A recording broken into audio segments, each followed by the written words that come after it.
welcome to Baina Midday News, coming to you live from Benab House, Atomic Junction, Medina. I'm Khadija Kubra Kailani. Coming up this afternoon, police file injunction against hashtag Dumso must stop demonstration.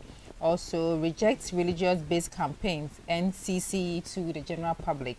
And stop trying to destroy me, Brian Echampon, tells Ablakwa. Remember, this news is also live on Facebook and YouTube at Baina TV. Stay with us for details of the stories.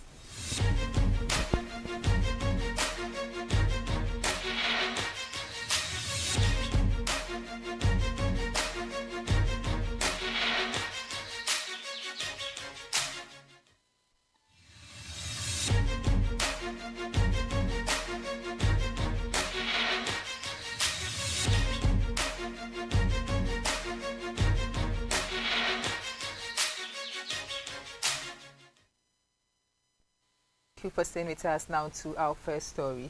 The Ghana Police Service has filed an injunction at an Accra High Court to prevent the hashtag Dumso must stop demonstration from taking place. This comes days after the Accra Regional Police Command urged the organizers to consider relocating the planned protest venue. The organizers were also told to adjust the timing for the upcoming demonstration scheduled for Saturday, May 25, 2024. However, the fresh motion filed on May 20, the police requested the court to order the organizers to halt the event entirely.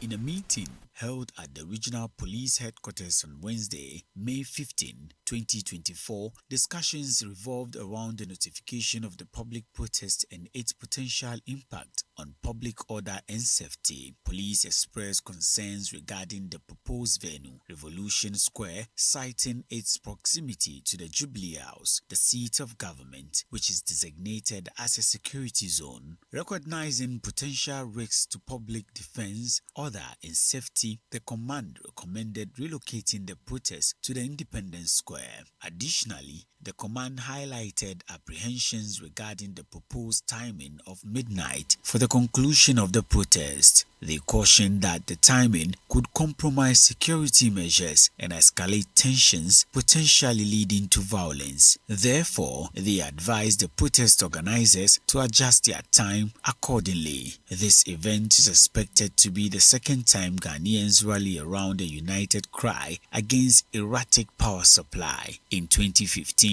a similar demonstration was held against the power crisis that had gripped the country in the past at the time. It was organized by some Ghanaian celebrities, including Yvonne Nelson, to reiterate the fact that the power crisis was impacting negatively on production and putting people out of business while derailing national progress.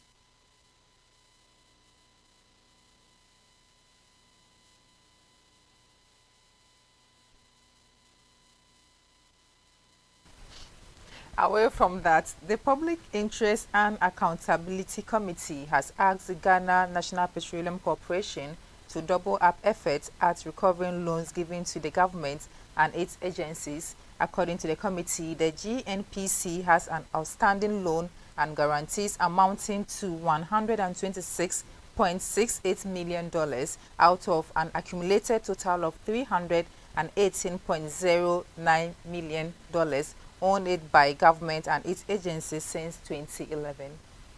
In its 2023 annual report on petroleum revenue management, PIAC indicated that a total of $1.23 billion is owed the corporation as at the end of December 2023, due to additional payments and guarantees made by the corporation. In view of this, GNPC has been cautioned to discontinue granting loans and guarantees until significant recoveries are made with respect to outstanding loans. PIAC says GNPC needs to intensify its effort to recover the loans and desist from issuing guarantees to SOEs, stressing on the need for government to desist from taking loans from the corporation. Meanwhile, crude oil production in Ghana has declined for the fourth consecutive year in 2023. This is according to the Public Interest and Accountability Committee report for 2023. According to the report, the reduction was a high supply of 71.44 million barrels in 2019 to 48.25 million barrels in 2023.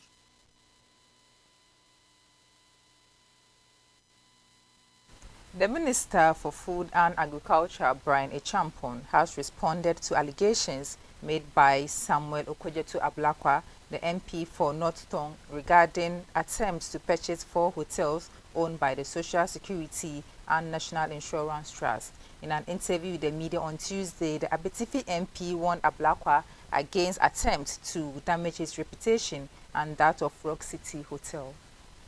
Ablakwa filed a petition with the Commission on Human Rights and Administrative Justice, calling for an inquiry into the sale of the 4 SSNIT-owned hotels to Dr. Acheampong. He is also urging SHRAJ to halt and investigate the sale. In his petition, Ablakwa argues that the sale of SSNIT's share in the hostels lacked due process and breaches procurement procedures. But Dr. Acheampong has expressed his disappointment with his colleague's action, dismissing the allegations as unfounded and stating that the claims are a deliberate attempt to tarnish his image. He described Ablakwa's claim as unfair, un-Ghanaian, and urged the North Tongu MP to distinguish him from his businesses and ask genuine questions if he has any.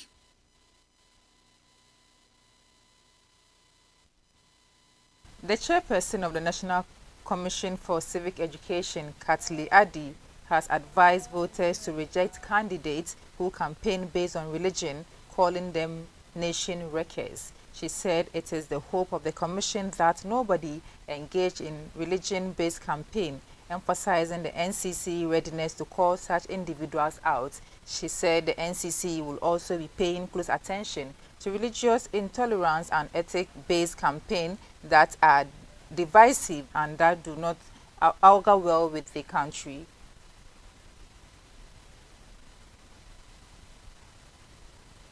Speaking at the launch of the Inter-Party Dialogue Committees, Caitlin Addy warned that campaigns along religious and ethnic lines destabilize the country ahead of the upcoming elections. According to her, ethnic-based campaigns usually pop up during elections. This she described as unhealthy practice. She advised new voters to avoid the practice of voting along ethnic lines in order to help address the rising threat of religious intolerance. The NCCE chairperson urged voters to be cautious of candidates who focus on religion in their campaigns, as they may not have the best interest of the public in mind.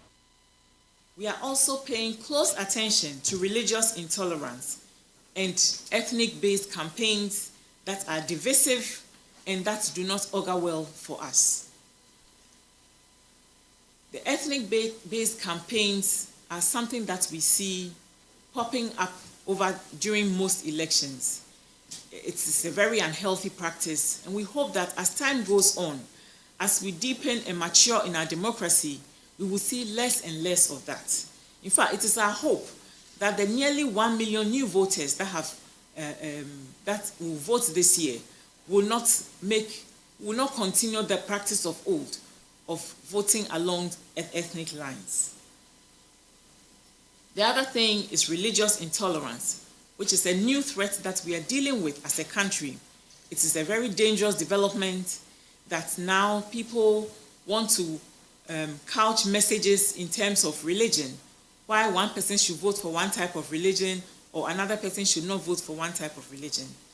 Let me reinstate here that when political actors come to you and say that vote for me on the basis of this religion, or don't vote for somebody else on the basis of that religion, you must know that they do not have your interest at heart. Because we know that in countries where there are divisions along religious lines, there's never peace and harmony. Here in Ghana, we are fortunate. We have not had that problem in the past. And let this year not be the year that we start to create further divisiveness on the basis of religion. The chairperson also explained the dangers of vote buying, warning that the practice could threaten the country's democracy. Meanwhile, the spokesperson for the National Chief Imam, Sheikh Aremiya Al-Shaib, cautioned the media to monitor and prevent decisive language during interview to preserve peace during the election. He also called on the media to play its watchdog role effectively to safeguard the peace of the country during the 2024 elections. If somebody comes to your media house and is using, or excuse my language, he speaks in a very reckless manner without thinking about the implication of, one, the content of what he says, and two, the tone of the discussions, then you must be those who can keep that discussion under control. Media discussions must be so healthy and seen as an opportunity to make an exchange in how we put ideas together and help us in a way as to really arrive at a choice of the best that is good for our country. And I think that she has made those points very, very clear to us. If you do not help us to do so, then you help us to break our country. We have only one Ghana.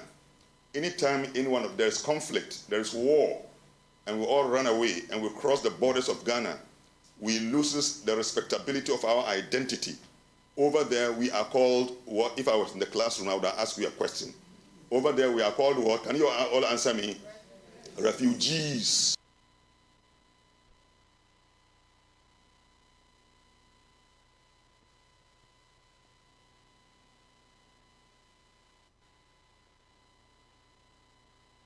And now on the international front, mourning continues across Iran in the wake of President Ibrahim Raisi's death. Iranians gathered in the streets across the nation to express their grief over the death of their president and his companions. He was killed alongside the Iranian foreign minister in a helicopter crash in a mountainous area near Azerbaijan. Local media reports a total of 9 people, including the flight crew, were killed in the helicopter crash.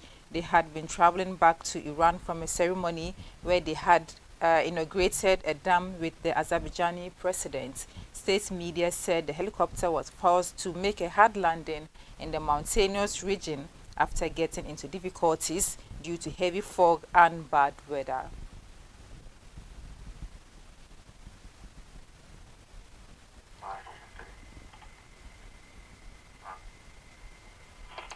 Away from that, now let's do some sports story. Former Ghana captain Asamoah Gyan has showered praises on Lai Kingston, urging the Black Starlet coach to continue his impressive work. Gyan, who had long predicted Kingston's potential to become one of Ghana's top coaches, expressed his admiration for Kingston's immediate impact on the Ghana under-17 team.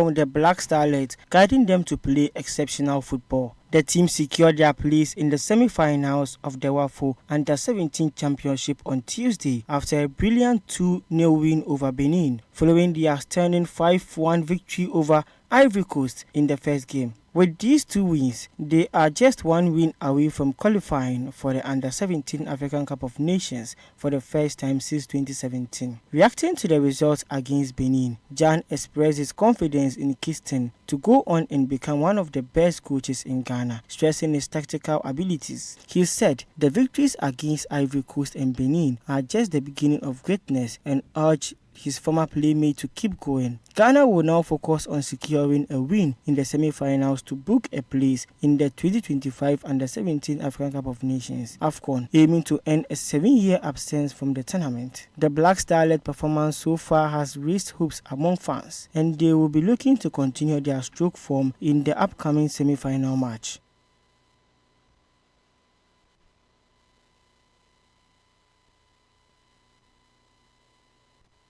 And this is how we wrap up on our midday news. For more stories, log on to our website, bainamultimedia.com. I'm Khadija Kubra Kailani. Have a good afternoon.